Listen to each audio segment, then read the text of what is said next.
Oh, what is a classic? A classic, you say? Like the classic wife beater? Yes, that classic style? Or how about that old tune you hear from the 70s on the classic rock station? Oh, wait, Dead Fred, that's ancient rock. Whoa. Anyways, how about other classics?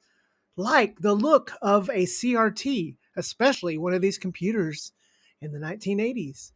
Oh, how I remember playing the Oregon Trail on one of these beautiful big CRT monitors with that beautiful beige and gray screen, that bezel around it.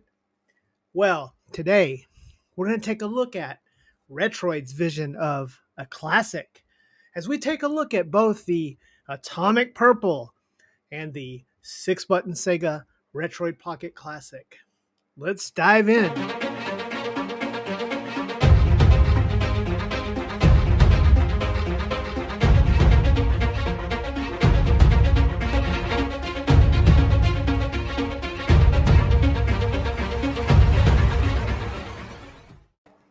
Hey kids, are you a man's man? Do you like doing manly things? Well, come out to Wild Bill's Bowling Bowlerama, where we have the best...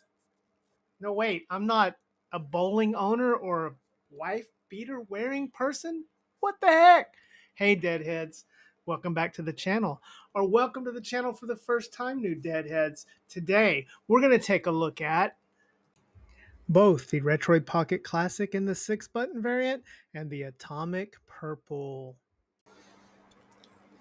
Sometimes a product comes along, specifically a handheld, since this is a retro gaming channel, but sometimes a handheld comes along that is just an enjoyment to hold.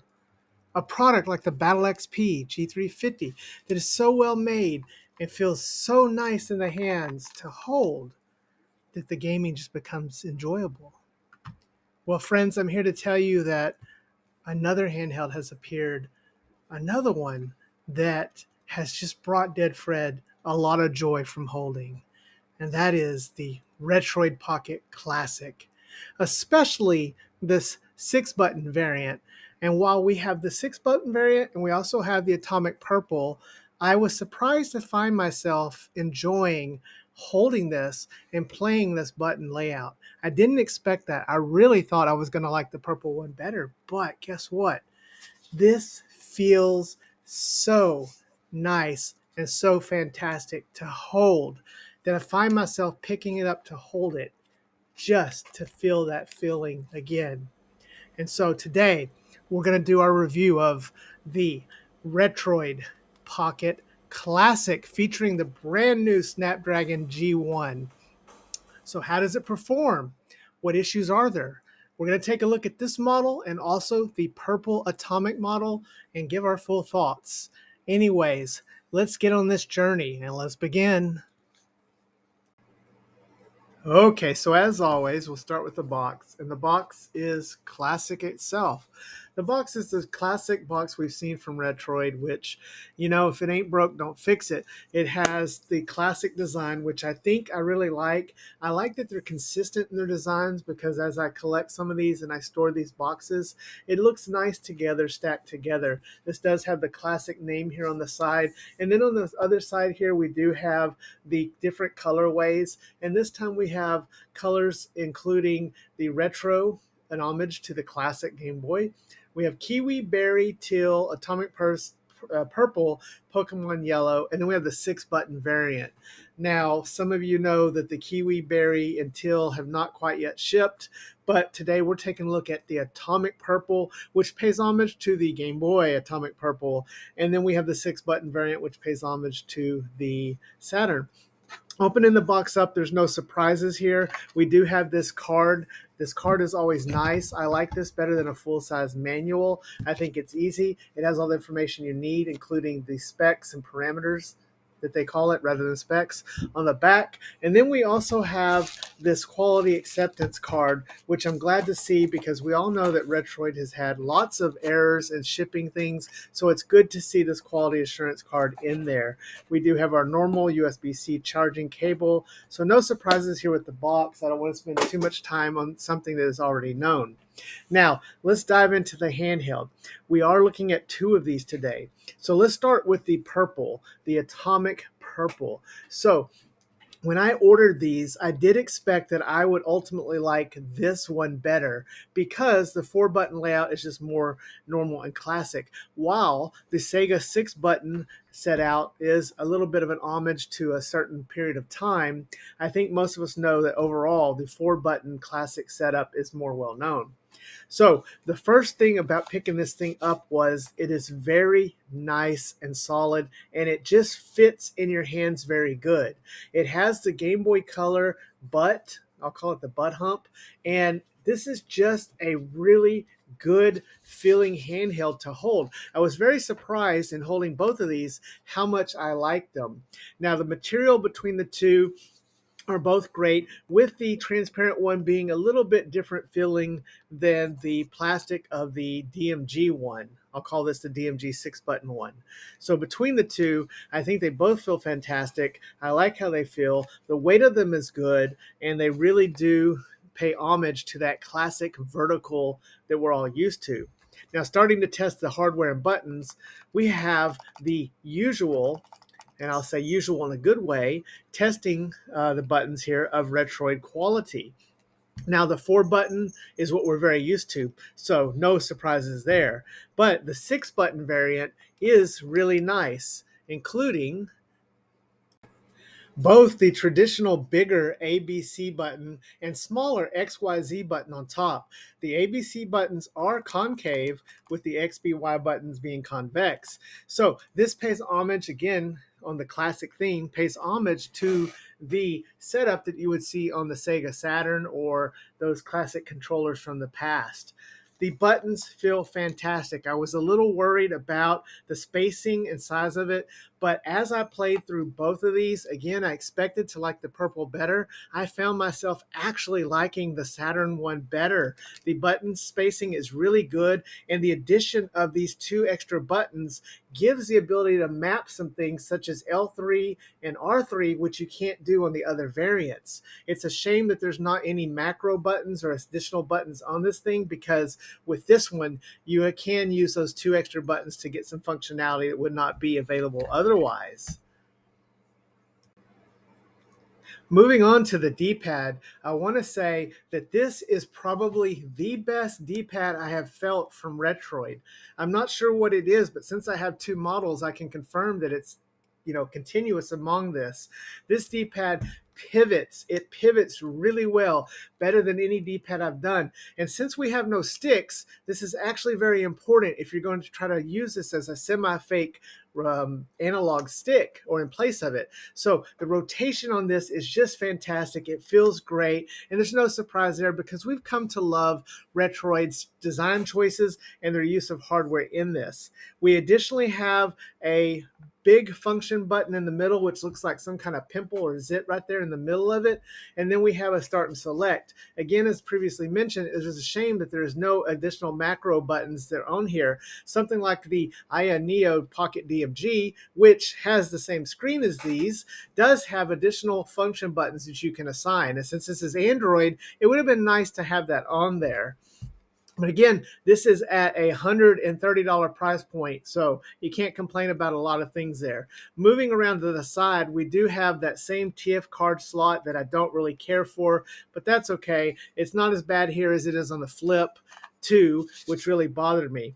Looking over the back, and we have this really nice design on the back, including the Retroid logos. I really like the look and feel of those. Again, these handhelds feel really nice. These are premium quality handhelds. They feel nice like it does with the Battle XP or with any Anbernic. These are good feeling. Moving to the triggers, and oh my God, I really love these triggers. These triggers are so great. They're not very loud, they have good flexibility, and they're in a good position lined up with where your hand holds this. So again, holding this thing Feels really good, and the triggers are in a good position here. So again, this is a really nice handheld. Both of them hardware quality are really great. With the 6-button, you do have 2 additional buttons you can assign and do things with, which I'll show you in some Nintendo 64 what we did with this, which gave us the ability to use these buttons to map like the C button scheme that you have on N64. And I found it to work very well, including even to be able to play something like Perfect Dark, which was very interesting since there's no sticks on this thing at all. So the hardware is good here. Let's talk about this screen. I have quite a bit of experience with this screen because, as you can see here as we show against the Snowcake, this screen comes from the LG Wing, which the Snowcake is a handheld that I've featured on here, a custom made by, shout out to Lao Zhang, that was made in China only and shipped in limited batches. But this is a beautiful 3.92-inch OLED screen. It's the same screen we saw most recently on the Ayaneo Pocket DMG, and it has this 31:27 ratio, which is different and odd, but it scales really nice with something like Game Boy Color or your Super Nintendo. It's really nice for that. Now, this screen is gorgeous. It looks just like it does on the others. Not much else to say about it. Let's talk about this processor. This is a new Snapdragon processor that was just dropped. It's the first one we've seen in here, and this thing is giving us some surprising results. It can play some things. The GPU on this thing is a bit weak on it, so it does have some limitations, but for a lot of emulation, CPU intensive emulation is what we're looking for. So remember, although people are like, oh, it doesn't have sticks, and how come it's got this really high-powered Snapdragon processor? Remember that for this one particularly, this is going to actually allow the use of proper full-speed Beetle Saturn core emulation, something that's not possible without a powerful CPU. And since we have this, we now have a proper follow-up to the RG Arc. And it didn't come from Ambernick, it came from Retroid. So having the CPU may seem a little silly until you put in perspective that it's going to play at a lot better, higher resolution for some of the lower end CPU stuff, but it's going to give us those abilities. Yes, you can load up some stuff like some GameCube on this or some PS2. You might even get some Switch running on this, but you're not going to have the control hardware to do it. The other thing that's really a limiting factor on this is the fact that we don't have any video out. So if you want to put this contested right with the Ayaneo Pocket DMG, it's going to have video out. It's going to have at least one stick, and it's going to be able to have a much stronger processor than this one has. So I don't think it's a real fair comparison, but this is a great value for that. Now, as I show some game footage here, I was really surprised with how well I was able to get both of these up and running. The Retroid launcher on this, I don't like as much as I did on the Flip for some reason, even though it's the same software. So I really found myself kind of running Emulation Station on this thing.